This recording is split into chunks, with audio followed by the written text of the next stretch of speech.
السلام علیکم ورحمۃ اللہ وبرکاتہ۔ سب تعریفیں رب تعالی جل شانہ کے لیے ہیں، جس نے ہمیں پیدا کیا اور ہماری ضرورت کی تمام چیزوں کو پیدا کیا اور ہماری ہدایت کے لیے انبیاء علیہ الصلوۃ والسلام کا سلسلہ شروع فرمایا، اور سب سے آخر میں نبی رحمت حضرت محمد رسول اللہ صلی اللہ علیہ وسلم کو دنیا میں بھیج کر ہماری ہدایت کا سامان پیدا کیا۔ لاکھوں کروڑوں اربوں کھربوں اور لا تعداد اور لا محدود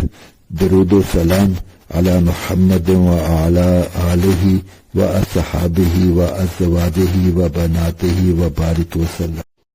آج ہماری گفتگو کا موضوع حضرت عبداللہ بن مسعود رضی اللہ عنہ سے متعلق ایک واقعہ ہے۔ واقعہ مولانا خلیق احمد صاحب نے اپنی کتاب اصحاب رسول صلی اللہ علیہ وسلم میں نقل فرمایا ہے۔ وہ لکھتے ہیں، حضرت عمر بن خطاب رضی اللہ عنہ فرماتے ہیں، عشاء کی نماز سے فراغت کے بعد حضرت عبداللہ بن مسعود رضی اللہ عنہ اسی جگہ بیٹھے ہوئے دیر تک دعا میں مشغول رہے، جبکہ اس دوران رسول مقبول صلی اللہ علیہ وسلم انتہائی شفقت برے انداز میں مسلسل ان کی جانب دیکھتے رہے اور اپنی زبان مبارک سے یوں کہتے رہے، مانگتے جاؤ تمہیں عطا کیا جائے گا، مانگتے جاؤ تمہیں عطا کیا جائے گا۔ حضرت عمر بن خطاب رضی اللہ عنہ فرماتے ہیں، میں نے دل میں سوچا کہ جب صبح ہوگی تو میں عبداللہ بن مسعود رضی اللہ عنہ کے پاس جاؤں گا اور انہیں یہ سب تفصیل بتاؤں گا کہ گزشتہ رات جب آپ مسجد میں نماز میں مشغول تھے تب رسول اللہ صلی اللہ علیہ وسلم نے آپ کی تلاوت سنی، اور پھر کس طرح آپ کی تلاوت کی تعریف کی، اور پھر جب آپ دعا میں مشغول تھے تب آپ صلی اللہ علیہ وسلم نے کیا بات ارشاد فرمائی۔ چنانچہ جب صبح ہوئی تو حضرت عمر حضرت عبداللہ بن مسعود رضی اللہ عنہ کے گھر پہنچے یہی سب کچھ بتانے کے لیے تاکہ وہ خوش ہو جائیں، لیکن جب یہ وہاں پہنچے تو دیکھا کہ حضرت ابو بکر صدیق رضی اللہ عنہ ان سے پہلے وہاں موجود تھے اور حضرت عبداللہ بن مسعود رضی اللہ عنہ کے سامنے گزشتہ رات کا تمام ماجرا بیان کر چکے تھے۔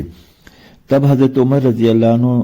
سوچنے لگے کہ ابو بکر تو ہمیشہ ہی ہر خیر میں سبھی پر سبقت لے جاتے ہیں۔ اس کے بعد ان دونوں حضرات یعنی حضرت ابو بکر صدیق رضی اللہ عنہ اور حضرت عمر بن خطاب رضی اللہ عنہ نے حضرت عبداللہ بن مسعود رضی اللہ عنہ سے مخاطب ہوتے ہوئے فرمایا، ہمیں یہ تو بتا دیجئے کہ اس وقت آپ کیا دعا مانگ رہے تھے۔ جواب میں انہوں نے کہا، میں اس وقت اس دعا میں مشغول تھا، اے اللہ میں تجھ سے ایسا ایمان مانگتا ہوں جو واپس کفر کی طرف نہ پھیرے، ایسی نعمتیں کہ جو ختم نہ ہوں، اور تیرے نبی صلی اللہ علیہ وسلم کی جنت کے اعلیٰ ترین مقام پر رفاقت چاہتا ہوں۔ سبحان اللہ، کیا خیر کے لوگ تھے اور کیا وہ خیر و برکت والا زمانہ تھا کہ ہر طرف قال اللہ وقال رسول اللہ صلی اللہ علیہ وسلم کی صدائیں تھیں، ایک دوسرے کی خیر خواہی تھی، ہر وقت اسی بات کی فکر ہوتی تھی کہ کیسے کچھ خیر کما لیں، کیسے کچھ خیر حاصل کر لیں، کیسے کوئی بھلائی کے کام ایک دوسرے تک پہنچا دیں اور ان کے متعلق نبی مکرم صلی اللہ علیہ وسلم کی بتائی ہوئی بشارتیں ان تک پہنچائیں،